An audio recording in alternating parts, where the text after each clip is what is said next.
आज हम पहले पाठ के जो अभ्यास के प्रश्न उत्तर हैं वो करेंगे और ये हैं 5 से 9 तक के। इसमें आप देखिए, सबसे पहले जो प्रश्न है वो है प्रश्न नंबर 5। निम्नलिखित तापमानों पर जल की भौतिक अवस्था क्या है।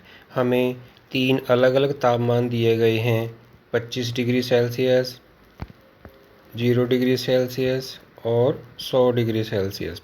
तो हमें ये बताना है कि अगर तापमान 25 डिग्री है तो जल की क्या अवस्था होगी। तो हमें पता है कि 25 डिग्री पर जो जल है वो किस अवस्था में होगा, द्रव अवस्था में रहेगा वो। ठीक है। दूसरा है 0 डिग्री। अगर हम तापमान को 25 से कम करते करते 0 पे लेके आ जाएंगे तो जल से क्या हो जाएगा, वो बर्फ़ बन जाएगी और वो ठोस अवस्था में आ जाएगा। ठीक है।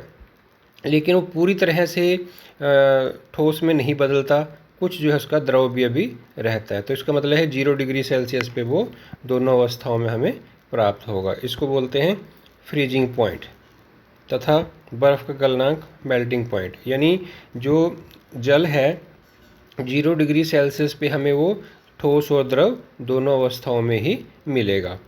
तीसरा पॉइंट हमारे पास है वो है 100 डिग्री सेल्सियस। तो अगर हम टेम्परेचर को बढ़ाएंगे, तापमान को बढ़ाएंगे, जो जल है वो उबलना स्टार्ट हो जाएगा, उबलने लग जाएगा वो। और यहाँ पर भी हमें वो दोनों अवस्थाओं में मिलेगा, वो है जल और भाप, यानी गैस और द्रव अवस्था दोनों में हमें वो मिलेगा। पुष्टि हेतु कारण दें। ये जो हमें स्टेटमेंट दिया गया है, जल कमरे के ताप पर द्रव है, तो हमने इसका कारण देना है कि वो जो कमरे का तापमान होता है उस तापमान पर जो जल है वो हमें इस अवस्था में क्यों मिलता है। तो जल कमरे के ताप पर जो है वो हमेशा हमें द्रव अवस्था में मिलेगा, क्योंकि इसका जो हिमांक है वो 0 रहता है और जो क्वथनांक यानी बॉइलिंग पॉइंट वो 100 रहता है। साथ ही इसका जो निश्चित आयतन होता है परंतु निश्चित आकार नहीं होता, इसलिए जो जल है वो जिस भी बर्तन में रखा जाता है उसी का आकार वो ले लेता है। दूसरा पॉइंट है इसमें, लोहे की अलमारी कमरे के ताप पर ठोस है। अब लोहा जो वो ठोस धातु है उसका जो गलनांक है बहुत ही ज़्यादा होता है, हज़ारों डिग्री सेल्सियस में होता है, क्योंकि इसका जो गलनांक है कमरे के ताप से बहुत ही अधिक है। ठीक है। इसलिए इसका निश्चित आकार है और एक निश्चित आयतन होता है और ये दृढ़ होता है, बहता नहीं है, इसलिए जो लोहे की अलमारी है वो ठोस अवस्था में हमें मिलेगी।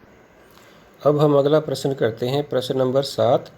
तो इसमें दिया गया है 273 केल्विन पर बर्फ़ को ठंडा करने पर तथा जल को इसी तापमान पर ठंडा करने पर, यानी हमारे पास एक तो बर्फ़ है और एक जल है, दोनों को हमने सेम तापमान पे कर दिया गया है। तो ये कहता है कि जो बर्फ़ है वो हमें ज़्यादा शीतलता प्रदान करती है। ठीक है। तो इसमें बिल्कुल सही बात है ये। तो 273 पर अगर बर्फ़ जो है वो किसी भी माध्यम से, पदार्थ से गुप्त ऊष्मा प्राप्त करती है, यानी पिघलने के लिए ऊष्मा प्राप्त करेगी वो, उसके पूरे तापमान में कोई परिवर्तन नहीं होगा। जब तक बर्फ़ जो है उसमें रहेगी किसी भी बर्तन में जहाँ वो रखी हुई है तो उसका वो पिघलती रहेगी, लेकिन उसके तापमान में कोई परिवर्तन नहीं आएगा, क्योंकि वो गुप्त ऊष्मा के कारण ऐसा होता है। गुप्त ऊष्मा का मतलब है कि भी 1 किलोग्राम बर्फ़ को जल में बदलने के लिए जितनी भी ऊष्मा की आवश्यकता होती है उसको बोलते हैं गुप्त ऊष्मा। ठीक है। लेकिन अगर हम जल की बात करते हैं तो वो पहले से ही द्रवावस्था में है, उसको कोई भी किसी भी चीज़ में बदलने की आवश्यकता नहीं है। जैसे वो उसको ऊष्मा प्राप्त होगी उसके तापमान में वृद्धि शुरू हो जाएगी। ठीक है। और वो कोई भी गुप्त ऊष्मा नहीं लेता। इसके बाद हमारे पास है प्रश्न नंबर 8। उबलते हुए जल अथवा भाप में जलने की तीव्रता किस में अधिक महसूस होती है। ये कहते हैं भी अगर उसी तापमान पर, यानी जैसे जल है, ठीक है, वो उबल रहा है और उसकी भाप है, तो इसमें कौन सी हमें जो है ज़्यादा जलन करती है, किस में हमें ज़्यादा जलन महसूस होती है। तो भाप में जलने की तीव्रता अधिक महसूस होती है। अगर भाप हमारे हाथ पे लग जाए तो वो हमें ज़्यादा जलन करती है, क्योंकि 373 केल्विन या 100 डिग्री तापमान पर भाप अथवा भाप के कणों में उसी तापमान पर पानी के कणों की अपेक्षा अधिक ऊर्जा होती है, क्योंकि जो जल है वो द्रवावस्था में है, उसके कण पास पास हैं, और जो भाप होती है, ठीक है, जो वाष्प है उसमें उसके कण थोड़े दूर दूर होते हैं। तो जिसके कण दूर होंगे उसमें आकर्षण बल जो है वो कम होता है और उसमें गति ज़्यादा होती है। तो गर्म जल में जो है वो गति कम हो रही है और भाप के कणों की जो गति है वो ज़्यादा होती है। तो क्योंकि भाप के कणों में वाष्पीकरण की गुप्त ऊष्मा जो है वो के रूप में अतिरिक्त ऊष्मा अवशोषित कर लेती है। तो जो भाप होती है उसके अंदर जो ऊष्मा ज़्यादा होती है, इसलिए हमें वो ज़्यादा जलन करती है। अब देखते हैं प्रश्न नंबर 9। निम्नलिखित चित्र में, ठीक है, ABCDE हमने इसमें जो है नामांकित करना है। इसमें कुछ तीर के निशान भी दिए गए हैं और द्रवावस्था के नाम लिखे गए हैं। तो हमें ये देखना है भी कौन सी उसमें जो है क्या क्या परिवर्तन हो रहे हैं इसके अंदर, ये हमने बताना है इसके अंदर।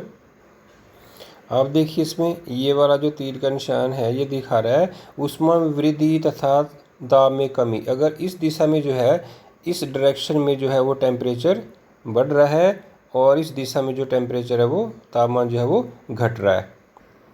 अब इसमें देखिए सबसे पहले हमारे पास ठोस है और यहाँ पे ए पे हमने बताना है कि ए में ऐसी कौन सी क्रिया हो रही है जिससे वो द्रव में बदलता है, और वो है फ्यूज़न, संगलन यानी पिघलना। अगर हम ठोस को गर्म करेंगे तो वो जो है किस में बदल जाएगा, द्रव में बदल जाएगा। वो यहाँ पे इस वाले केस में यहाँ पे वो द्रव में बदल जाएगा। फिर अगर हम द्रव को और अधिक गर्म करेंगे तो यहाँ बी वाला पॉइंट आ गया। जैसे हमारे पास मान लिया यहाँ पे बर्फ़ थी, बर्फ़ को हमने गर्म कर दिया तो वो किस में बदल गई, द्रव में बदल गई यानी जल में बदल गई। फिर हम जल को और अधिक गर्म करते हैं, यहाँ पे वो किस में बदल गया, वो भाप में यानी गैस में बदल गया। वो इस क्रिया को बोलते हैं हम वाष्पीकरण, वेपोराइजेशन और इवेपोरेशन। यानी जब एक द्रव जो है गैस में बदलता है उस क्रिया को बोलेंगे हम वाष्पीकरण। अब हम इसका दूसरा केस देखते हैं। अब हम जाते हैं इस दिशा में। अब यहाँ पे हमारे पास गैस है, तो गैस को अगर हम यहाँ पे आप देखिए ऊष्मा में कमी और दाब में वृद्धि, यानी हम इसका टेम्परेचर कम करेंगे। तो अगर हम गैस को यानी भाप को अगर ठंडा करेंगे तो वो क्या होगा, उससे क्या बन जाएगा, द्रव बन जाएगा। तो सी पे क्या हो जाएगा, उसका संघनन यानी कंडेंसेशन। ठीक है, वो जो है गैस जो है किस में बदल जाएगी, द्रव में बदल जाएगी। गैस के कण जो है पास पास आ जाएंगे और वो द्रव में परिवर्तित हो जाएगी। उसके बाद हम फिर बात करते हैं यहाँ पे डी वाले केस में। यहाँ पे देखिए जो द्रव है वो किस में बदल गया, ठोस में बदल गया। यानी हम टेम्परेचर को और कम करेंगे, यानी द्रव को हम क्या करेंगे, उसको ठंडा कर देंगे और अधिक ठंडा करेंगे। तो जैसे जैसे जो जल है वो किस में बदल जाएगा, बर्फ़ में बदल जाएगा। तो डी को हम बोलेंगे जमना यानी सोलिडिफिकेशन, ये और अधिक जम जाएगा वो। अब इसमें हमारे पास देखिए ये ई और जो एफ़ वाला ये केस बचा है। अब देखिए जो ठोस है वो यहाँ से डायरेक्टली बिना द्रव में बदले किस में बदल रहा है, गैस में बदल रहा है। ये हमने एक प्रश्न कर लिया है पहले। तो यहाँ पे हमने बताना है अगर कोई ठोस पदार्थ जो है द्रव में बदले बिना सीधा गैस में परिवर्तित हो जाए, इसको बोलेंगे हम सब्लिमेशन यानी उद्धरोपातन। तो ऐसा ही केस हमारे पास एफ़ वाले में है। तो एफ़ वाले में भी अगर कोई गैस जो है, अगर कोई गैस बिना द्रव में बदले डायरेक्टली किस में बदल जाती है, ठोस में बदल जाती है, तो इसको भी हम क्या बोलते हैं, उद्धरोपातन बोलते हैं।